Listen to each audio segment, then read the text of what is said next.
നമസ്കാരം. വീണ ജോർജ് ആരോഗ്യമന്ത്രി അല്ലാത്തതുകൊണ്ട് വാർത്തയല്ലാതെ പോകുന്ന ഒരു പ്രതികരണമാണ്. RCCയിൽ ക്യാൻസർ ട്രീറ്റ്മെന്റിന് വന്നതിന് ശേഷം ബൈസ്റ്റാൻഡറായി വന്ന ഒരു ചെറുപ്പക്കാരന്റെ പ്രതികരണം പുറത്തേക്ക് വന്നിട്ടുണ്ട്. സാധാരണക്കാരായ മനുഷ്യർക്ക് താങ്ങാൻ പറ്റാത്തതാണ് അർബുദ രോഗ ചികിത്സയ്ക്കുള്ള ഓരോ മരുന്നുകളും. സൗജന്യമായി ലഭിച്ചുകൊണ്ടിരുന്നതാണ്. അത് മുടങ്ങിക്കിടന്നിരുന്നെങ്കിൽ അന്ന് ആരോഗ്യമന്ത്രിയായിരുന്ന വീണ ജോർജിനെ എങ്ങനെ കൊത്തിപ്പറിക്കുമായിരുന്നു എന്ന് നിങ്ങൾക്ക് പറഞ്ഞു തരേണ്ട കാര്യമില്ലല്ലോ. പക്ഷേ ആരോഗ്യമന്ത്രി മാറി. ഇത്രയും ദിവസം മാജിക് വടിയെടുത്ത് വീശിയായിരുന്നില്ലല്ലോ മരുന്ന് കൊടുത്തിരുന്നത്. അവിടെ ചെല്ലുന്ന രോഗികൾക്കെല്ലാം മരുന്ന് കിട്ടിയിരുന്നു. കിട്ടിയിട്ട് പോലും ഇല്ല എന്നായിരുന്നു സതീശന്റെ പ്രചരണവും. അത് ഏറ്റുപിടിച്ച് ജനങ്ങളെ തെറ്റിദ്ധരിപ്പിക്കാൻ വേണ്ടി ആ രീതിയിൽ പ്രചരിപ്പിച്ചിരുന്നവർ ഒരു റിയൽ പ്രതികരണം പുറത്തു വന്നിട്ട് മുക്കുന്നുണ്ട്. നമസ്കാരം, എൻ്റെ പേര് പ്രശാന്ത്. ഞാൻ ഞാറക്കൽ വൈപ്പിൻ സ്വദേശിയാണ്. കഴിഞ്ഞ 3 വർഷക്കാലമായി ഗവൺമെൻറ് ഹോസ്പിറ്റലിൽ എറണാകുളം അവിടുത്തെ പേഷ്യൻ്റാണ് എൻ്റെ മദറിലോ.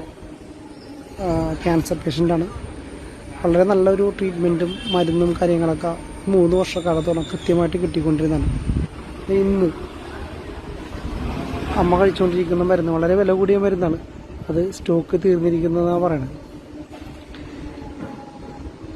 ഇത് ഞാൻ പ്രതീക്ഷിച്ചിരുന്ന വെച്ചാണ്. കാരണം ഒരു ഭരണമാറ്റം ഉണ്ടാകുമ്പോൾ ഒരു തരത്തിലും സാധാരണക്കാരനെ, സാധാരണ മനുഷ്യന്റെ വില അറിയാത്ത ആളുകൾ കയറുമ്പോൾ ഇതുണ്ടാവുമെന്ന് എനിക്ക് ഉറപ്പായിരുന്നു. അത് സംഭവിച്ചു. നിങ്ങളിൽ, എൻ്റെ സുഹൃത്തുക്കളിൽ ആർക്കെങ്കിലും വലിയ ആളുകളായിട്ടൊക്കെ ബന്ധമുണ്ടെങ്കിൽ ഇത് എത്രയും വേഗം അറിയിക്കാം. ക്യാൻസറിനുള്ള മരുന്ന് അവിടെ തീർന്നിട്ടുണ്ട്. അത് എത്തിക്കാനുള്ള കാര്യങ്ങൾ ചെയ്യാം. ക്യാൻസറിനുള്ള പല മരുന്നുകളും അവിടെ തീർന്നുകൊണ്ടിരിക്കുകയാണ്.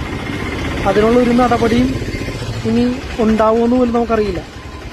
കാരണം പൊതു ആരോഗ്യരംഗത്തെ പരിരക്ഷിക്കാത്ത, അതിനെതിരെ മുഖം തിരിച്ചു നിൽക്കുന്ന ആളുകളായിട്ടൊരിക്കലും ഈ ഇപ്പോഴത്തെ കോൺഗ്രസ് സർക്കാർ മാറരുത് എന്ന്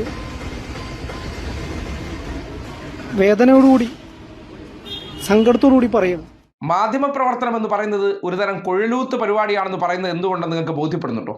ഇന്നലകളിൽ ഓരോ ചെറിയ വിഷയത്തെ പോലും എടുത്ത് പർവ്വതീകരിച്ച് ആ മേഖല മോശമാണെന്ന് വരുത്തി തീർക്കാൻ ശ്രമിച്ചുകൊണ്ടിരുന്നവർ ഇന്നിപ്പോൾ RCCയിൽ ഉൾപ്പെടെ ക്യാൻസർ ചികിത്സയ്ക്കുള്ള മരുന്നുകൾ മുടങ്ങിയിട്ട് പോലും അത് വാർത്തയാകുന്നില്ല.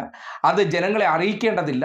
പലരും നട്ടം തിരിയുമ്പോൾ ആ വഴിക്ക് തിരിഞ്ഞു നോക്കാതെ അതൊന്നും വാർത്താ പ്രാധാന്യമാകേണ്ടതല്ല എന്ന മനോഭാവം കാണിക്കുന്നുണ്ടെങ്കിൽ ഇവർ ആരുടെ വിടുപണി ചെയ്യുന്നവരാണ്? നിങ്ങൾക്ക് തന്നെ ആലോചിക്കാവുന്നതല്ലേ. മാധ്യമപ്രവർത്തനം എന്താണ്? സാധാരണക്കാരുടെ പ്രശ്നങ്ങൾ സർക്കാരിൻ്റെ മുന്നിലേക്ക് എത്തിച്ച് അതിന് പരിഹാരമുണ്ടാക്കുക എന്നുള്ളതാണ്. അങ്ങനെ ചെയ്യുന്നതിന് എന്തെങ്കിലും ഒരു നടപടി സ്വീകരിക്കുന്നുണ്ടോ? വീണ ജോർജ് ആയിരുന്ന സമയത്ത് ഇടപെടുന്നതിന് പോലും, കാര്യം എന്തെങ്കിലും സംഭവം ഉണ്ടായാൽ അവർ ഓടി അവിടേക്ക് വരാറുണ്ട്. വന്നു കഴിഞ്ഞാൽ അവിടുത്തെ ഡോക്ടർമാർ പറയുന്ന കാര്യം മാധ്യമങ്ങളോട് പങ്കുവെച്ചു കഴിഞ്ഞാൽ ആ പറയുന്ന കാര്യത്തിലെ ഏതെങ്കിലും വാക്കുകൾ അടർത്തിയെടുത്ത് അത് വെച്ചിട്ട് പറഞ്ഞ കാര്യത്തെ വളച്ചൊടിച്ച് അവരെ വല്ലാതെ ആക്രമിച്ചിരുന്നു, അധിക്ഷേപിച്ചിരുന്നു. എന്താ കെ മുരളീധരൻ ആ സ്ഥാനത്തേക്ക് വന്നപ്പോൾ ഇത്രയും ഗുരുതരമായ പ്രശ്നം? കാര്യം സിസ്റ്റം അവിടെ തന്നെ ഉണ്ടായിരുന്നു, മരുന്നുകളും അവിടെ തന്നെ ഉണ്ടായിരുന്നു. തലപ്പത്തിരിക്കുന്ന ആൾക്കാർ മാത്രമേ മാറിയുള്ളൂ. തലപ്പത്തിരിക്കുന്ന ആൾക്കാർ മാറുമ്പോൾ ഇതെല്ലാം മുടങ്ങിയാലും കുഴപ്പമില്ല. മുടങ്ങിയാലും അത് ജനങ്ങൾ വെച്ച് അനത്തിക്കോളും. അത് പൊതുസമൂഹത്തിൻ്റെ ഇടയിൽ വലിയ വാർത്താ ചർച്ചയായി ഭരിക്കുന്നവരെ ബാധിക്കാത്ത രീതിയിൽ കരുതൽ കൊടുക്കുന്ന രീതിയാണ് മാധ്യമപ്രവർത്തനമെന്ന് ഈ നാട്ടിലുള്ളവർ ഒന്ന് മനസ്സിലാക്കണം. മുതലാളിയായിട്ടുള്ളവർ ആര്? ഈ മാധ്യമ സ്ഥാപനങ്ങൾ നടത്തുന്ന ഏത് മുതലാളി ആയിക്കോട്ടെ, അവർ ഈ നാട്ടിലെ ജനങ്ങൾക്ക് എല്ലാം ക്ഷേമം ഉണ്ടാക്കി കൊടുക്കണമെന്നുള്ള ഒരാഗ്രഹത്തിൽ സ്വന്തം പോക്കറ്റിൽ നിന്ന് പണം ചെലവാക്കി ചെയ്യുന്ന പ്രവൃത്തിയല്ല. ആ സ്ഥാപനം കൊണ്ട് അയാൾക്ക് കൂടി എന്തുണ്ടാവണം? ലാഭം ഉണ്ടാകണം, കച്ചവടം നടക്കണം. ആ കച്ചവടം നടത്താൻ സഹായിക്കുന്നവർ, ആ കച്ചവടത്തിന് വേണ്ട കാര്യങ്ങൾ ചെയ്തു കൊടുക്കുന്നവർ, ആ കച്ചവട സ്ഥാപനത്തിലേക്ക് ഇൻവെസ്റ്റുകൾ എത്തിക്കുന്നവർ, പണം എത്തിക്കുന്നവർക്ക് അനുകൂലമായിട്ട് പലതും സംഭവിക്കും. അതിൻ്റെ നേർസാക്ഷ്യമാണ് ഇപ്പോൾ ആരോഗ്യ മേഖല, ഏത് സർക്കാർ മേഖല വളരെ പരിതാപകരമായ അവസ്ഥയിലും സാധാരണക്കാർക്ക് യഥാർത്ഥത്തിൽ മരുന്നില്ലാത്ത അവസ്ഥയായിട്ട് പോലും അത് ചർച്ചയാകാതെ പോകുന്നതും. ഇവരെല്ലാം നേരെ സ്വകാര്യ ആശുപത്രിയിലേക്ക് എത്തിക്കഴിഞ്ഞാൽ മാത്രമേ കോൺഗ്രസ് പാർട്ടിയെയും അതിലെ നേതാക്കന്മാർക്കെല്ലാം തെരഞ്ഞെടുപ്പുമായി ബന്ധപ്പെട്ട ഫണ്ടുകൾ കൊടുത്തതിന് പ്രത്യുപകാരം ചെയ്യാൻ പറ്റുള്ളൂ. സാധാരണക്കാരൻ്റെ കീശ കീറുന്ന അവസ്ഥയിലേക്ക് കാര്യങ്ങൾ പോവുകയാണ്. എന്നിട്ടും നമ്മുടെ മാധ്യമങ്ങൾ അതിനെ കണ്ടില്ല എന്ന് നടിക്കുമ്പോഴും ഇതുപോലുള്ള പാവപ്പെട്ട മനുഷ്യരുടെ ദയനീയമായിട്ടുള്ള പ്രശ്നങ്ങൾ കേട്ടില്ലെന്ന് നടിക്കുന്നിടത്തും നിങ്ങൾ വിശ്വസിക്കുന്ന മാധ്യമങ്ങളുടെ കാപട്യം എന്താണെന്ന് തിരിച്ചറിയണമെന്ന് മാത്രമേ പറയാനുള്ളൂ. ഇങ്ങനെ ഇത് പറഞ്ഞുകൊണ്ട് ഇതൊരു പരിഹാരം കാണുമെന്നൊന്നും ഉറപ്പില്ല. പക്ഷേ ഇതൊക്കെയാണ് ആരോഗ്യ മേഖലയുടെ അവസ്ഥ.